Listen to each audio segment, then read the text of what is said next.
Assalamualaikum warahmatullahi wabarakatuh.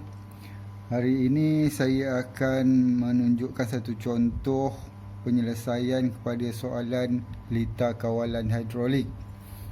Baik, kita tengok dulu contoh soalannya. Seorang pengusaha bengkel logam ingin menghasilkan sebuah mesin pengapit yang menggunakan sistem hidrolik seperti di rajah 1. Okey, ini rajah 1. Ada silinder hidrolik. Silinder hidrolik ini ialah silinder dui tindakan. Ini pengapitnya yang dipasangkan pada rod silinder hidrolik, dan ini ialah benda kerja. Jadi rod ni akan bergerak ke sebelah kanan untuk mengapit benda kerja.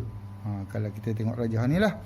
Baik, soalannya, lakarkan lita skema kawalan hidrolik mesin itu supaya kendalian pengapit mesin itu adalah seperti berikut.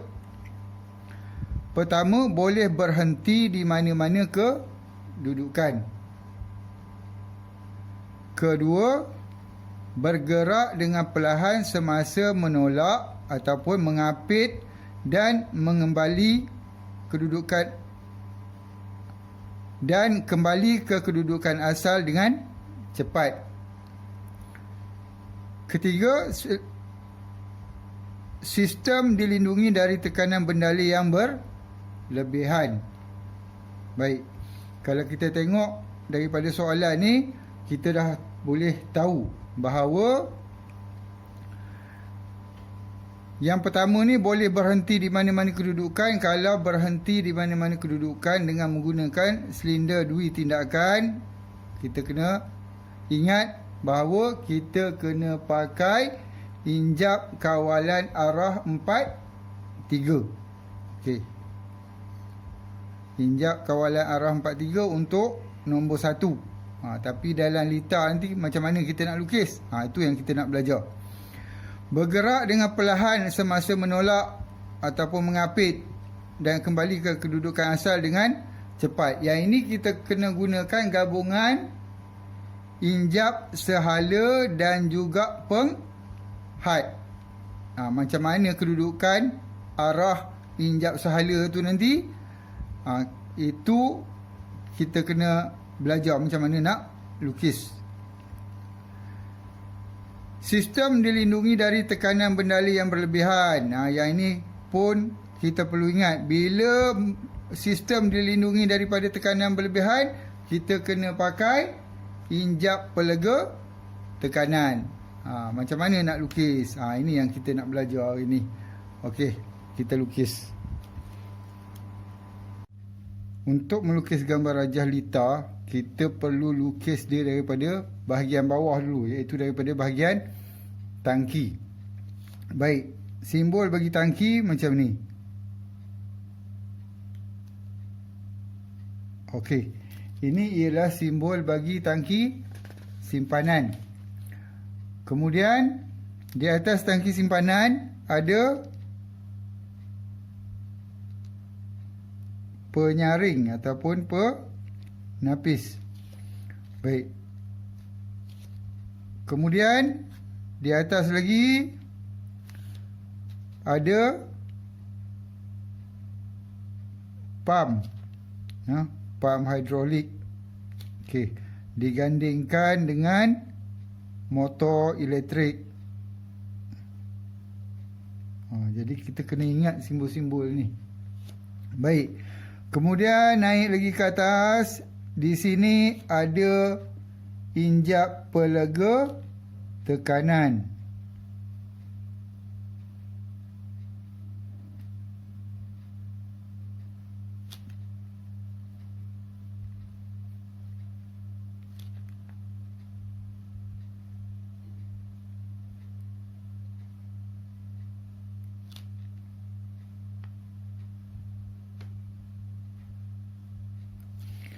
Baik, bahagian ini yang saya dah lukis ni, kalau tak diminta dalam soalan pun kena lukis.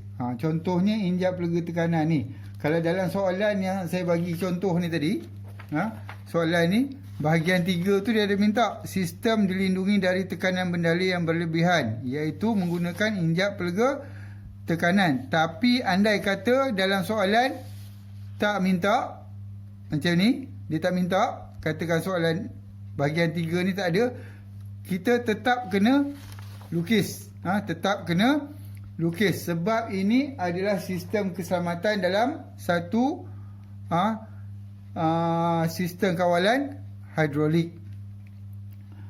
Baik. Kemudian seterusnya kita pergi ke injap kawalan arah.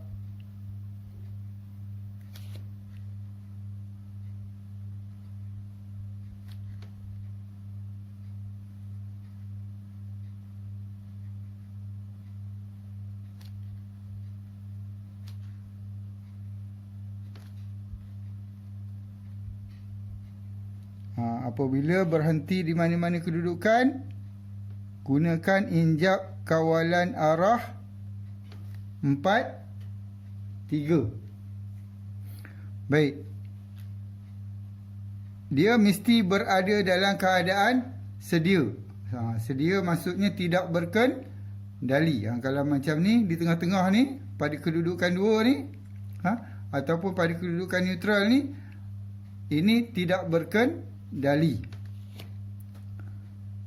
Kemudian naik lagi ke atas.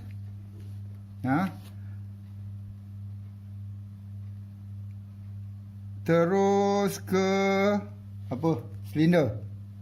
Dui tindakan. Ini dia, silinder dui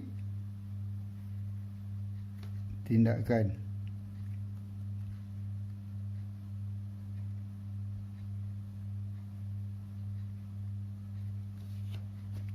Okey. Ini nanti dia akan mengapit benda kerja. Baik, benda kerja ada kat sini. Baik. Kemudian lagi satu ni.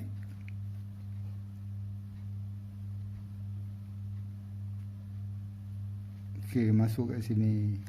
Okey.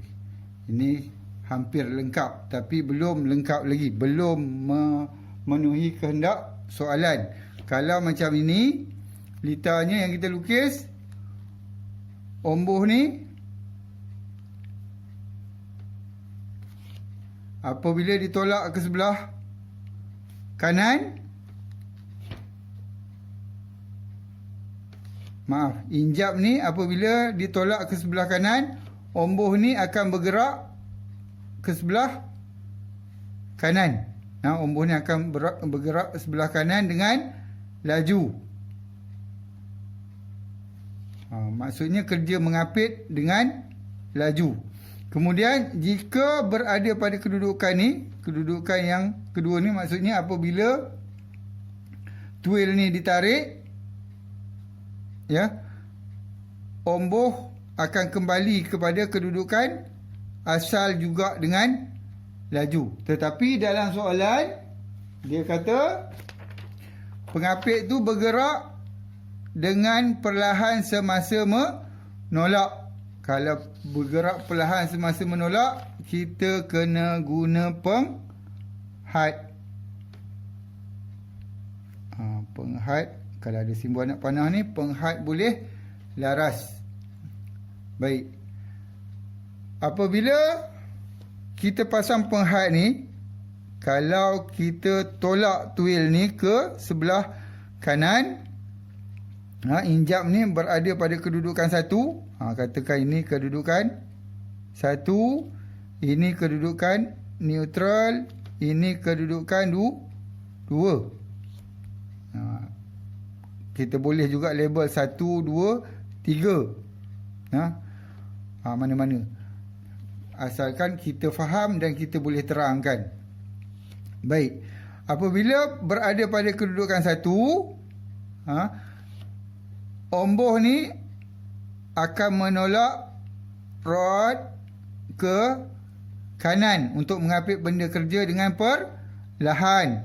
Sebab apa? Sebab bendali hidrolik masuk melalui penghad. Masuk melalui penghad. Kemudian kalau injap ini dikendalikan pada kedudukan 2, pengapit ni juga akan kembali pada kedudukan asal dia dalam keadaan yang perlahan, sebab bendali hidrolik akan kembali semula ke tangki simpanan melalui penghad juga. Maksudnya dia masuk ke dalam silinder melalui penghad, keluar pun melalui penghad. Jadi ombuh ni mengapit dan kembali kepada kedudukan asalnya dengan kadar yang perlahan. Baik, dekat sini kita kena letakkan kembali ke tangki simpanan. Okey, macam tu. Dekat sini ada spring. Baik. Macam mana nak bagi dia kembali kepada kedudukan asal dengan keadaan yang cepat? Jadi penghad ni kena digandingkan dengan injap sehala. Baik. Injap sehala nak arah mana? Nak ke arah mana? Kalau ke sana dengan perlahan, maksudnya mengapit dengan perlahan, dia bendali hidrolik ni perlu melalui penghad sahaja. Jadi injap sahala ni pada ketika itu kena tutup macam ni. Kalau macam ini, injap sahala ni apabila bendali hidrolik lalu, dia tertutup. Dia ada simbol berbola kat sini. Bola ni akan tutup injap ni. Akan tutup injap ni, menyebabkan bendali hidrolik tak boleh lalu dekat injap sahala ni. Dia hanya lalu ikut penghad. Jadi ombuh ni akan bergerak dengan perlahan, sebab bendali hidrolik masuk ni perlahan.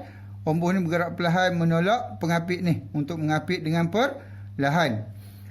Kemudian jika berada pada kedudukan 2, bendali hidrolik di belakang ombuh ni akan keluar. Dia akan masuk kat sini untuk tolak ombuh ke belakang.